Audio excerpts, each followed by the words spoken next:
Hello students, मैं हूं नदीम उस्मानी और आप देख रहे हो उस्मानी सर, आपका प्यारा सा चैनल उस्मानी सर।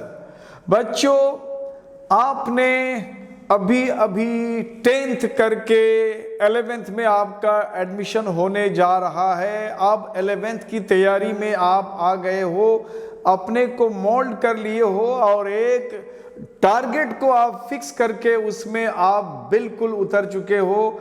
आप इससे पहले मेरा वीडियो आपने देखा है, अगर आपने चैनल को सब्सक्राइब कर रखा है तो आपसे जो न्यू बैच यानी 11th के बच्चे जो न्यू कमर्स हैं, जो जस्ट 10th करके आए हैं, उसके लिए जो कुछ मोटिवेशनल बातें हैं, हमने 10 मंत्र आपके लाइफ में दे दिया है कि आपको अपने ज़िंदगी में, अपने लाइफ में 2 साल के ज़िंदगी, 2 साल की जो आपका कैरियर है, वो 2 साल के कैरियर में अपने लाइफ में वो 10 मंत्र को उतार लो, आत्मसात कर लो, तो 2 साल के बाद आपको कामयाबी ज़रूर मिलेगी। और ये उसके बाद आप देखोगे कि वो 10 मंत्र जो मैंने बताया है, आपने उस पर अमल किया है। अगर किया है तो आपको अपने जो टारगेट फिक्स करा है उस तक पहुंचने के लिए कोई रोक नहीं सकता है। तो बच्चों, आज मैंने कहा था कि फिजिक्स जो है, स्पेशली फिजिक्स, कहा जाता है कि फिजिक्स के लिए मैथ्स जरूरी है, यानी मैथ्स के बारे में कहा जाता है कि mathematics is the language of physics, यानी मैथमेटिक्स जो है वो फिजिक्स का भाषा है, फिजिक्स का लैंग्वेज है। यानी आप किसी लैंग्वेज को अगर आप नहीं जानोगे तो उसको बिल्कुल नहीं समझ पाओगे। अगर आपको अंग्रेजी नहीं आती है और सामने में आपको अंग्रेजी का कुछ दे दिया जाए तो आपके लिए कुछ समझ में नहीं आएगा क्या उसके अंदर कंटेंट है। जो भाषा आप नहीं जानते हो उससे रिलेटेड कुछ भी लिटरेचर आपको समझ में नहीं आएगा। तो अगर फिजिक्स एक लिटरेचर है तो उस लिटरेचर का जो लैंग्वेज है, उस लिटरेचर से रिलेटेड जो लिपि है, उस लिटरेचर को जो समझना है, वो मैथमेटिक्स उसका भाषा है, मैथमेटिक्स लैंग्वेज को समझना है। तो अब ये बहुत ज़्यादा हाई तोबा नहीं होना चाहिए कि मैथमेटिक्स के बिना फिजिक्स या केमिस्ट्री नहीं हो सकता है। तो ऐसी कोई बात नहीं है कि बहुत टफ टॉपिक मैथ्स का नहीं है। आपने जो 10th तक पढ़ा है, बहुत बच्चे उसको इग्नोर किए हो, बहुत ज़्यादा ध्यान नहीं दिए हो, तो मैं उन चीज़ों को आपको बताऊंगा। वो सारी चीज़ें जो आपके 11th 12th में मैथमेटिकल जो बैकग्राउंड, मैथमेटिकल जो टूल्स जिसकी ज़रूरत पड़ेगी आपको टॉपिक में, वो सारा चीज़ मैं बताऊंगा, आपको सिर्फ समझना है। तो अभी हम लोग बिल्कुल इनिशियल स्टेज में हैं और आज का हमारा क्लास 11th के लिए है मैथमेटिकल टूल्स पार्ट 1।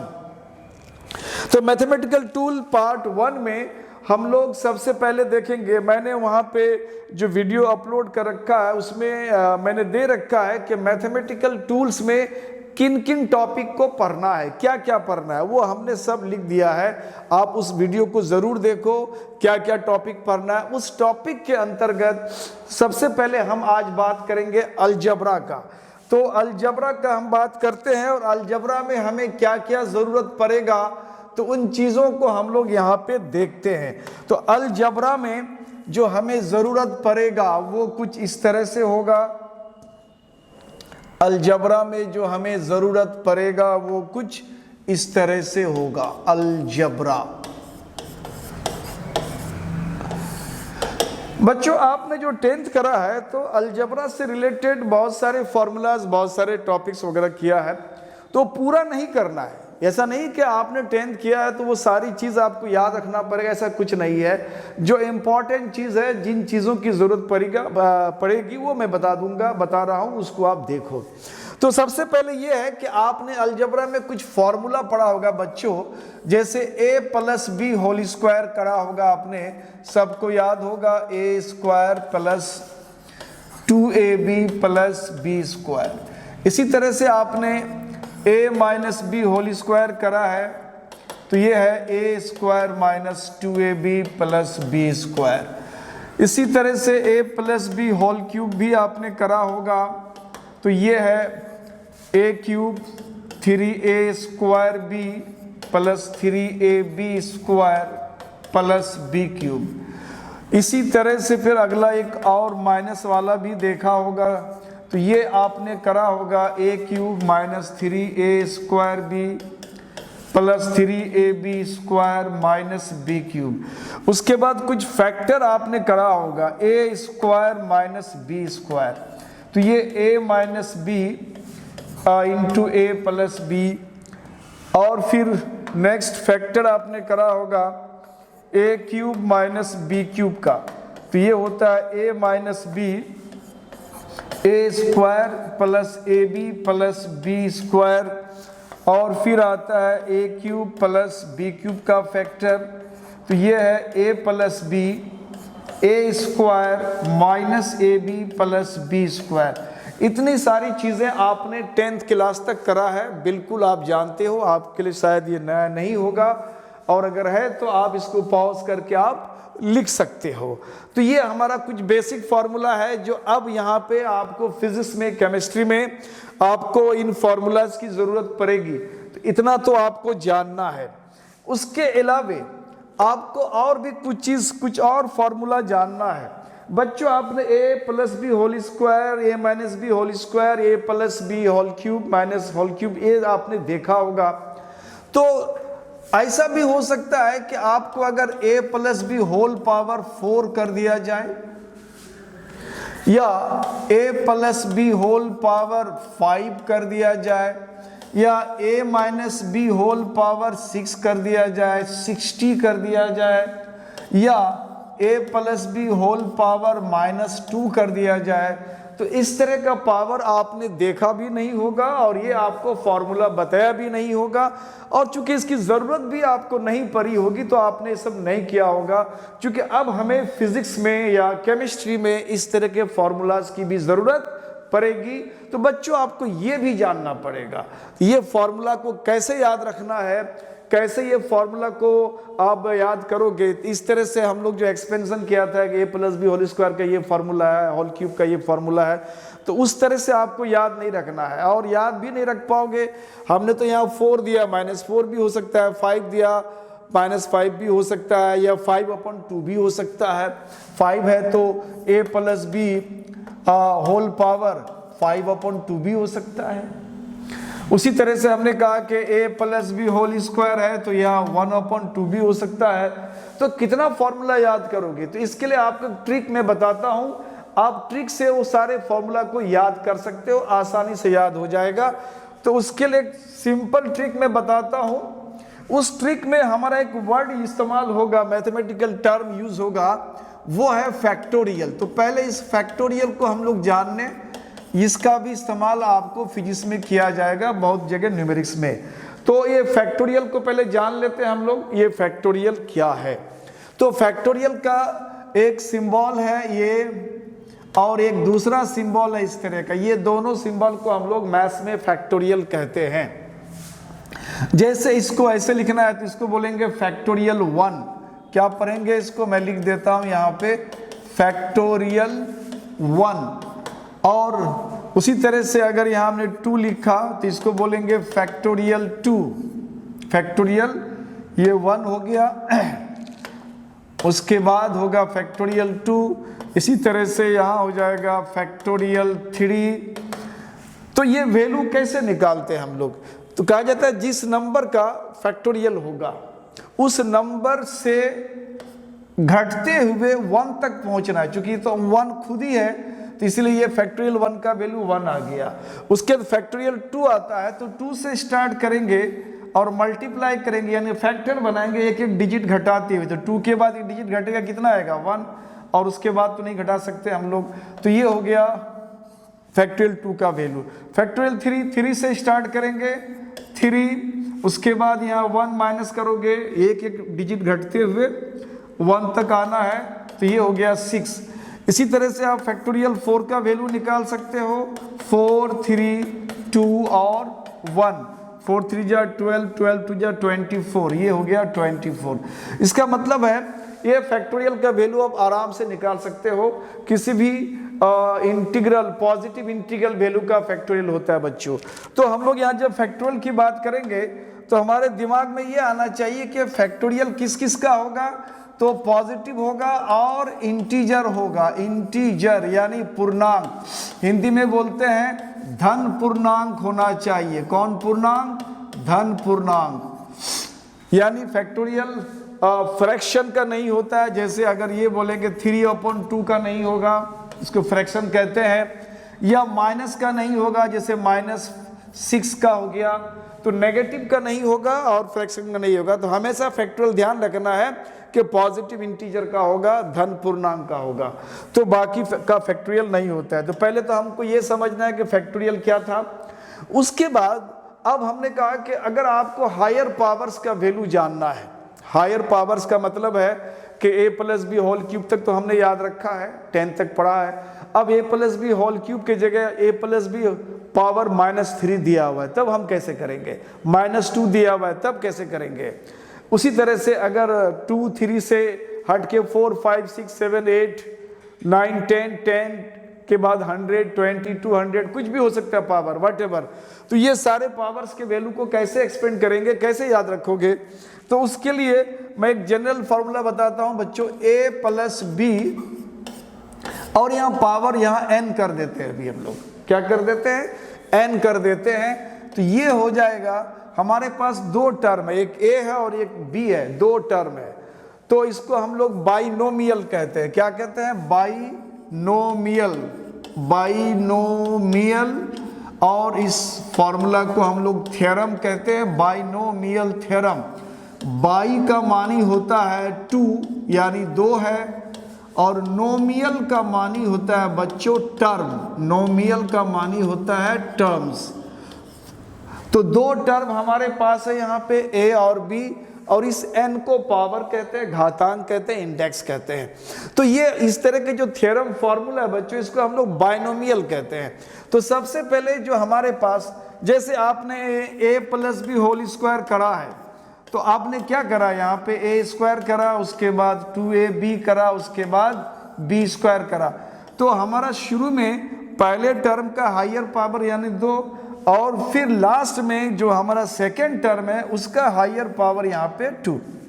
उसी तरह से अगर क्यूब करते हैं हम, तो पहले हमारा a³ आता है, बीच में कुछ वैल्यूज आता है, और लास्ट में फिर हमारा b³ आता है। तो इसी तरह से अगर हमने इसको यहाँ n करा, तो इसका मतलब है पहले यहाँ a⁴n होगा। उसके बाद जो है याद रखना है बच्चों, तो ये आपको एक ट्रिक मैं बताता हूँ, ट्रिक से याद करना है। ट्रिक क्या? पावर कितना हमारे पास n है, तो यहाँ n लिख करके नीचे फैक्टोरियल 1 कर देना है। उसके बाद करना क्या है? a का जो पावर n है उसके पावर में 1 माइनस कर देना है, यानी n में से 1 माइनस कर देना है, और जितना पावर माइनस किया दूसरे वाले टर्म में वो पावर बन जाता है।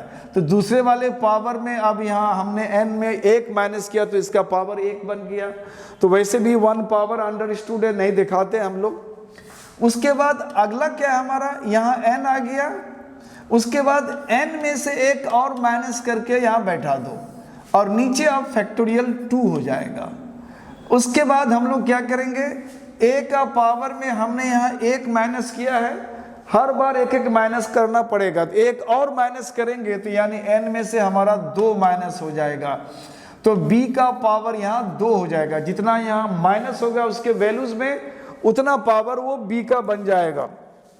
उसी तरह से बच्चों अगर आप नेक्स्ट टर्म करते हो तो n होगा, n-1 होगा यहाँ तक, और फिर एक n-2 फैक्टर और लग जाएगा, और नीचे आ जाएगा हमारा फैक्टोरियल 3, और a का पावर में हम 1 और माइनस करेंगे तो ये हो जाएगा n-3, और b का हो जाएगा यहाँ पे 3, चूंकि पावर है माइनस हुआ है तो b का पावर यहाँ हो जाएगा 3, और ये चलते चलते चलते लास्ट में सिर्फ b होगा। जैसे शुरू में केवल a होता है और लास्ट में केवल ये सेकेंड टर्म b होता है, बीच में और कुछ नहीं होता है, मतलब इनके साथ और कुछ नहीं आता है। बाकी बीच वाले टर्म में सब इस तरह से आता है, a और b दोनों होता है। तो यहाँ b पावर यहाँ हो जाएगा n, चूंकि मैक्सिमम पावर n है तो n आ गया, जैसे यहाँ मैक्सिमम पावर 2 था तो यहाँ 2 आ गया। तो ये चीज़ आपको, ये ट्रिक से आपको थोड़ा सा एक बार इस ट्रिक को याद कर लो, और उसके बाद जो है अब जितना भी फॉर्मूला जो भी इसमें बैठाना चाहते हो, आप किसी का भी पावर डाल करके आप वैल्यू निकाल सकते हो। तो मैं थोड़ा सा इसमें आपको प्रैक्टिस करा देता हूं, कैसे अब निकालोगे। तो आप देखो यहाँ पे कैसे वैल्यू निकालते हैं। जैसे हमने कहा कि छोटा सा वैल्यू लेते हैं हम, a प्लस बी, चलो चेक करते हैं। तो पहले 3 ले लेते हैं, क्योंकि फॉर्मूला 3 का हमें पता है, इसके हिसाब से हमको 3 वाला फॉर्मूला मिल पाता है कि नहीं देखते हैं। तो सबसे पहले बच्चों यहाँ क्या लिखेंगे, ए एन, एन में 3 है तो ये 3 हो गया। प्लस क्या करना है बच्चों, यहाँ एन है, एन मतलब यहाँ 3 है तो यहाँ 3 करेंगे अपॉन फैक्टोरियल 1। उसके बाद ए में पावर एक माइनस हो जाएगा, तो पावर यहाँ चूंकि होल पावर यहाँ 3 है तो 3 में से एक माइनस हो जाएगा तो 2 हो जाएगा। और उसके बाद b का पावर 1 है, 1 पावर वैसे भी नहीं दिखाया जाता है। उसके बाद आता है नेक्स्ट हमारा n, n का मतलब हमारा 3 है तो ये 3 हो गया। उसके बाद n माइनस 1, 3 माइनस 1 इसका मतलब ये 2 हो गया, डिवाइडेड अपॉन फैक्टोरियल 2, यानी फैक्टोरियल 2 बैठा दिया। और a के पावर में n में से 2 माइनस, n हमारा यहाँ 3 है तो 3 माइनस 2 तो यहाँ 1 हो जाएगा। और उसके बाद b का पावर यहाँ 2 हो गया। तो हमको ये देखना है कि a का पावर देख रहे हो 3, a यहाँ 2 है, a का पावर 1, a का पावर घटते गया, 1 के बाद नहीं लिखेंगे a का पावर उसके बाद लिखेंगे तो 0 लिखेंगे, और किसी का भी पावर 0 करने से 1 हो जाता है। शायद आपको ये बताया होगा टीचर, आपको बच्चे क्लास में 9, 10 में बताया होगा, नहीं बताया तो मैं किसी दिन इसका प्रूफ कर दूंगा, अभी हुआ तो अभी प्रूफ कर देता हूं। तो ये हो गया। अब दूसरा ये कि सेकेंड टर्म b का पावर हर स्टेप में बढ़ते गया, b का पावर यहाँ कितना अंडरस्टूड 1, दूसरे वाले में b का पावर क्या हो गया 2, अब तीसरे में क्या आएगा हमारा b का पावर 3 आएगा। तो हमें देखना है कि हाईएस्ट पावर 3 ही आएगा। तो जब हाईएस्ट पावर तक पहुंच गया तो बाकी ये सब चीज यहाँ कुछ नहीं लगता है, लास्ट वाले में डायरेक्ट हाईएस्ट पावर यानी b3 कर देना है। मैंने कहा था कि शुरू में इसका हाईएस्ट पावर होगा और लास्ट में सेकेंड टर्म का हाईएस्ट पावर, और बीच में a और b मिला होता है। चूंकि पावर 2 तक गया है और हर बार एक एक बढ़ता है तो 2 के बाद तो 3 ही आएगा, इसलिए उसको आगे कुछ लिखने की जरूरत नहीं है। तो हम लोगों ने इसको यहाँ कर दिया। अब इसको सॉर्ट आउट करते हैं, हम लोग सॉल्व करते हैं। तो ये हो गया a³ प्लस 3, अभी हमने बताया कि फैक्टोरियल 1 का वैल्यू 1 आता है तो 3/1 यानी 3 हो जाएगा, तो ये हो जाएगा 3a²b। उसके बाद इसको हम लोग सॉल्व करते हैं। तो यहाँ हमारे पास ऊपर में 3 × 2 है और नीचे फैक्टोरियल 2 का मतलब 2 × 1 आता है, तो यहाँ से 2 कैंसिल हो जाता है। तो क्या बचा हमारा 3/1 यानी 3, और यहाँ पे है a⁻1 दैट इज a और b², और उसके बाद लास्ट में हमारा b³। देखो बच्चों ये फॉर्मूला आपका आ गया, a+b³ का फॉर्मूला आ गया। इसी तरह से आप यहाँ 4 बैठा करके आप निकाल सकते हो, 5 भी रख करके निकाल सकते हो, या अगर इसमें माइनस वैल्यू रखना चाहोगे तो माइनस भी रख करके निकाल सकते हो। चलो एक वैल्यू मैं माइनस रख करके बता देता हूँ। तो ये थोड़ा सा बच्चों आप अपने से भी अलग अलग पावर्स देख करके प्रैक्टिस कर लोगे, क्योंकि ज़रूरत पड़ेगा हमें फिजिक्स में भी केमिस्ट्री में भी। तो इसलिए ये इग्नोर नहीं करना है कि कोई बात नहीं छूट गई, ऐसी बात नहीं, आपको करना है, प्रैक्टिस करना है। फर्दर आपको दिक्कत होती है तो कमेंट सेक्शन में आके मेरे से डायरेक्ट पूछ सकते हो। तो हमने कहा कि अगर इसको हमने a+b पावर मान लो कि -2 कर दिया, अब इसका फॉर्मूला याद रखना पॉसिबल नहीं है, तो हमने पहले कहा कि कितना फॉर्मूला याद रखोगे। तो सबसे बेहतर है कि हम लोग इसको क्या करते हैं, इसको बिल्कुल इसी ट्रिक से आगे बढ़ाते हैं। तो सबसे पहले हमारा क्या होगा, a⁻2 हो जाएगा। तो जब यहाँ a⁻2 होगा तो जनरली a⁻2 इस तरह से हम लोग लिखते हैं। एक तो ये तरीका है। दूसरा तरीका है कि जब पावर नेगेटिव होता है ना, तो जब पावर नेगेटिव होता है तो इस वैल्यू को जनरली हम लोग 1 करने की कोशिश करते हैं। क्या करने की कोशिश करते हैं, 1। अगर 1 ना भी करें आप ऐसे भी इसको इस्तेमाल कर सकते हो अभी। और 1 क्यों करते हैं उसके पीछे कुछ कारण है, नहीं करना है आप डायरेक्ट ये फॉर्मूला इस्तेमाल कर लो। तो कितना हो जाएगा, a⁻2 हो जाएगा, a पावर -2 हो जाएगा। अगर आप कॉमन आउट कर लेते हैं, अगर नहीं करोगे तो आप डायरेक्ट भी कर सकते हो। उसके बाद क्या लिखना है, हमें n लिखना है। n हमारा -2 है तो यहाँ हो जाएगा -2 अपॉन फैक्टोरियल 1। उसके बाद a का पावर हमारा क्या होगा, a का पावर में एक माइनस होगा, यानी हमारे पास a का पावर -2 है और एक और माइनस करेंगे तो a का पावर हो जाएगा -3। तो यहाँ हो जाएगा a का पावर हमारा -3। और उसके बाद b का पावर, तो b का पावर यहाँ पे 1 आएगा, b का पावर यहाँ पे 1 आएगा, p का पावर माइनस में नहीं रखना है। उसके बाद आता है हमारा n यानी -2 और n-1 यानी -2 - 1 अपॉन फैक्टोरियल 2। उसी तरह से a के पावर में एक और माइनस करेंगे तो -4 हो जाएगा b का स्क्वायर। तो कहने का मतलब है बच्चों, ये फॉर्मूला भी आप इस तरह से, अब ये है कि ये वैल्यू अंत नहीं होता है।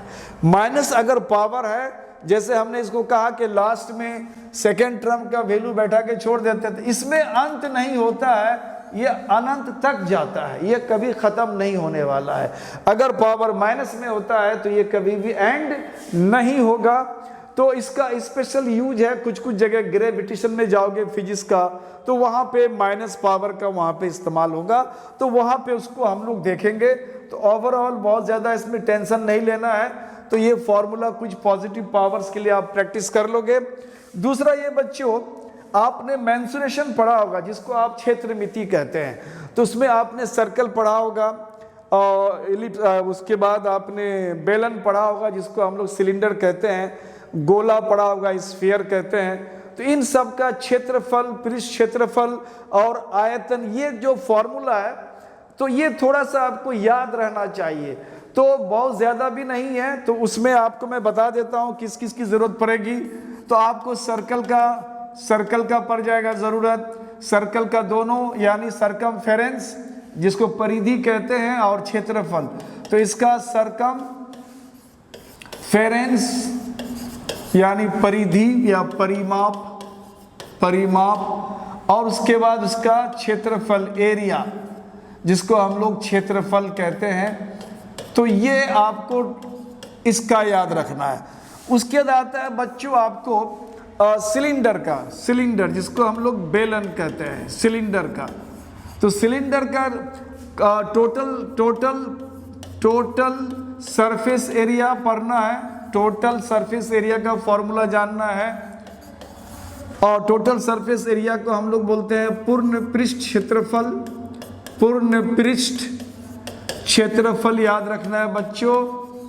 और उसके बाद इसका वॉल्यूम भी याद रखना है जिसको हम लोग आयतन कहते हैं, वॉल्यूम यानी आयतन भी जानना है इसका भी फॉर्मूला आपको याद रहना चाहिए।